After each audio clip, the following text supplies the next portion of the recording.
So we are joined by a special son of this land, Ghana. He played for the Black Stars of Ghana for several years.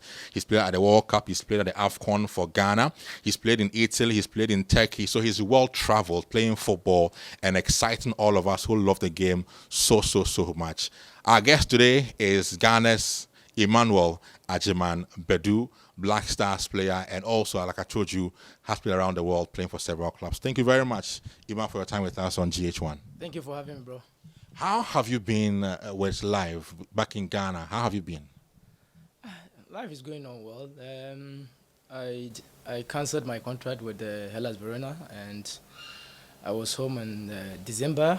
I went back to Italy to check out one or two stuff. So I came back like a month ago, and I'm just enjoying my holidays.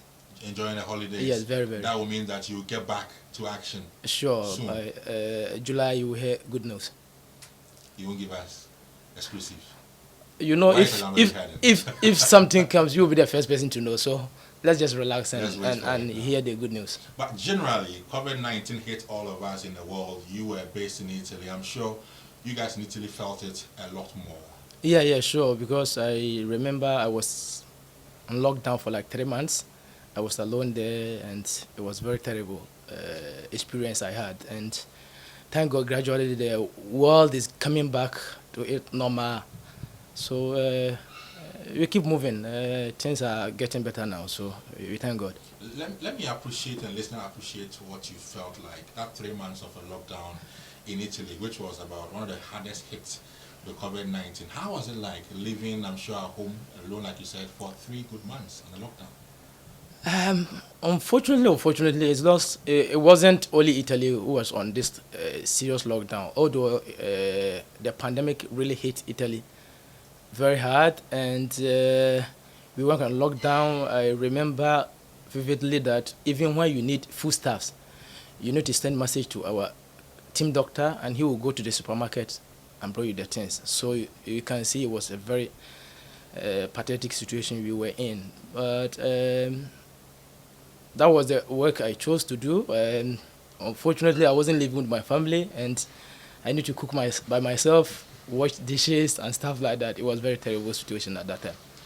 Let me appreciate this thing as well. As a footballer, like you said, it's a career you chose for yourself. Several times I've spoken to players who give me their experience of, for instance, very young age, moving out of Ghana to Europe, beginning life out there on their own, weather conditions, lifestyle, everything different. How was it for you when you first moved out of Ghana to play in Europe?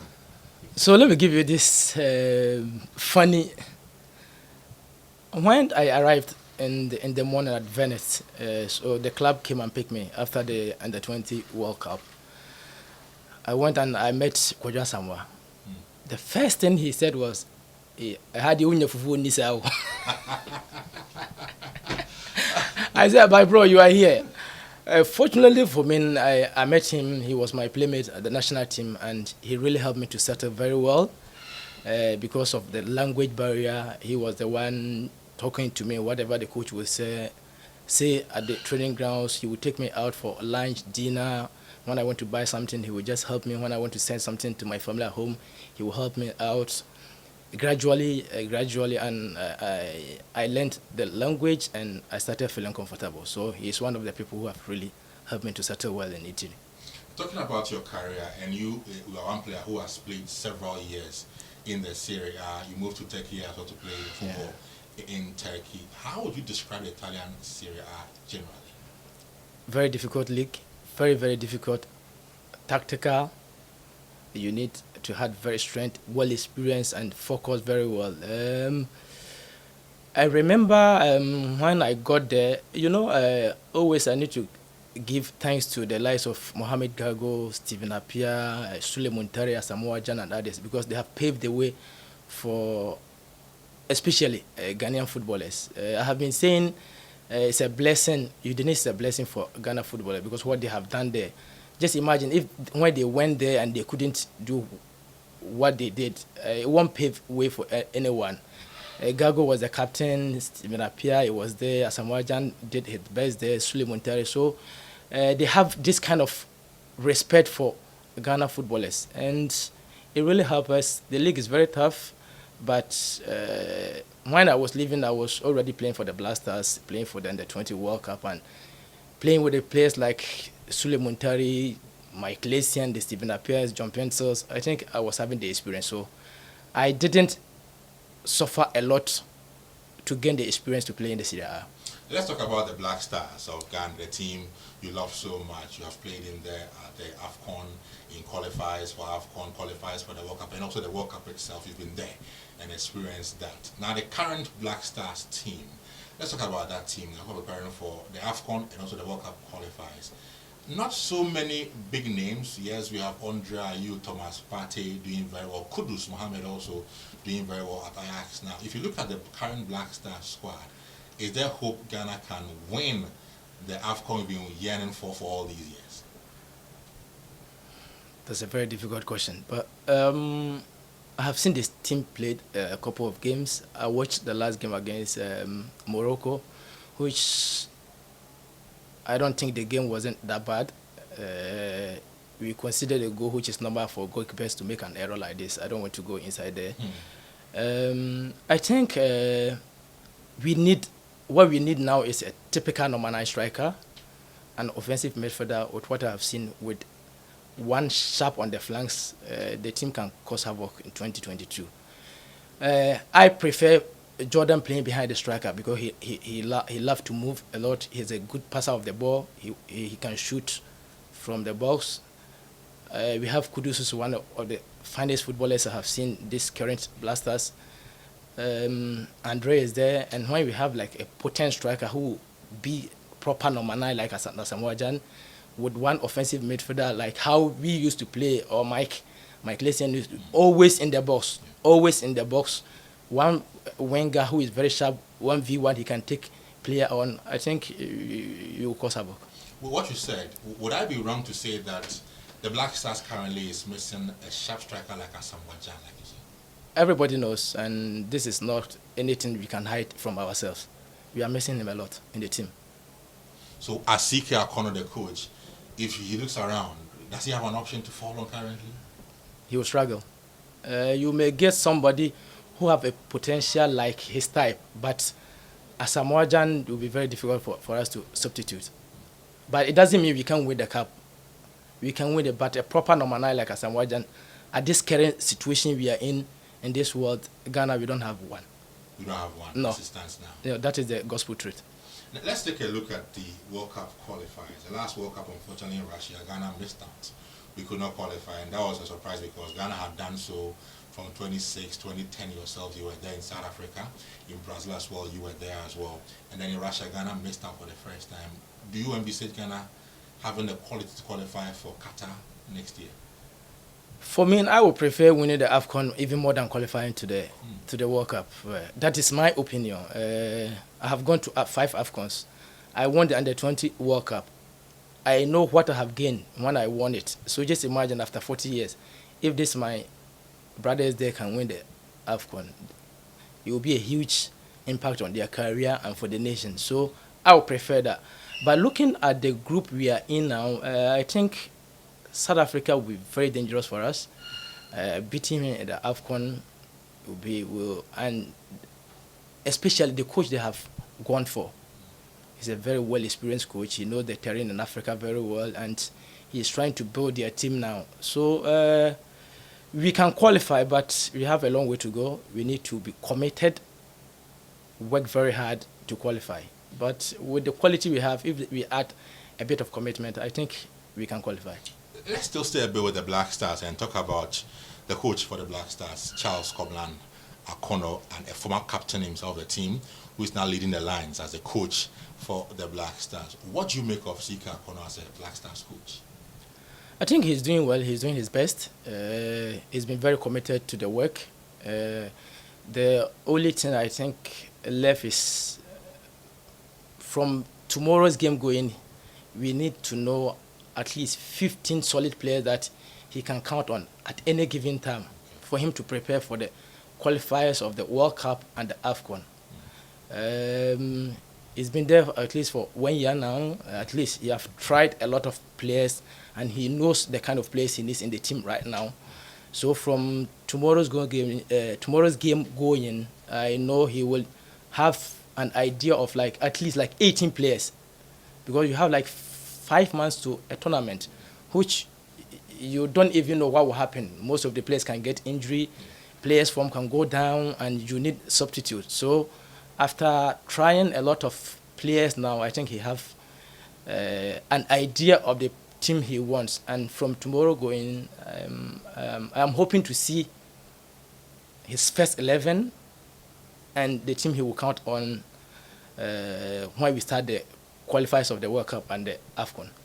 But do you really, looking at him, believe he has got what it takes to coach and get the Black Stars to AFCON title or a World Cup? Yourself, you've been under several managers throughout your career for the Black Stars, I mean. Do you see that in Coach Sika Kono? I see he had the character, but I haven't worked with him before. I never speak with him, so I don't know him too much well. I can speak about coaches who I work with, the likes of Milovan Rivas, Goran Stevanovic, Kwasi Appiah, Claude Leroy, that kind of coaches I can speak about them. But a coach I haven't worked with, it's difficult for me to understand his philosophy, although I know what he wants and what he has been doing with the team. The last game against Morocco, as I said, it wasn't that bad. He can build on that and we move forward. I think he will do well. Yeah. I'm sure you follow European football as well. I mean, you played there. The Euros begins tonight with some interesting matchups. Your own Italy play tonight against Turkey. The Euro Championship itself, which teams do you fancy as favorites for this European Championships? Most of the connoisseurs of the game will go for France because of the quality they have.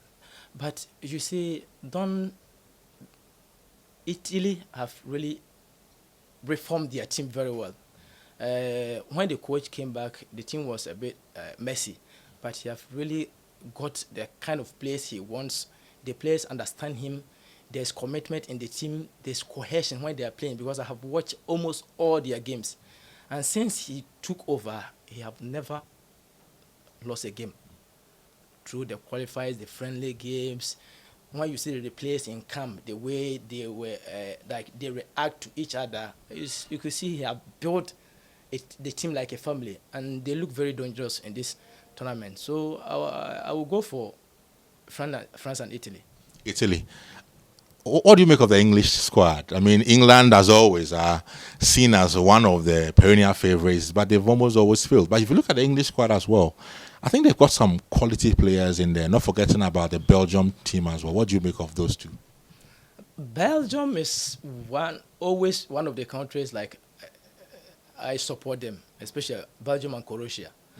But this year, I'm not too optimistic that they can win the cup. Looking at what Italy have done and the kind of games I have watched, I will still go for them. England, every year they will have a team, but when they go to the tournament, they just back off 1/16 or in the group stages. I hope they can surprise me though, but I'm not too sure if they can.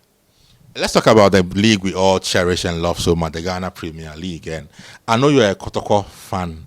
Hearts of Oak, however, are on top, even though it's goal difference now. But you've been in Ghana for some time now. You must also be excited looking at how things are going with our Ghana Premier League. Fantastic league. Let's give a bit of the credit to the referees as well, because we all know some years back that most of the playing grounds you can't get point there. I have played here, so I know what I'm talking about. But you could see some of the clubs go other places and get points and come back without any hula baloos or hooliganisms. Although some one or two petty things is happening in the league, the referees have done their best.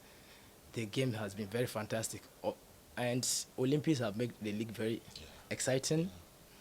Whenever you have a league and Hearts of Oak and Kotoko are competing, who to win it, obviously they will be hype on the league, and I'm very, very happy that at least the league have gone to this way after the Anas exposed. Things have really gone down, and now the vibe is coming back.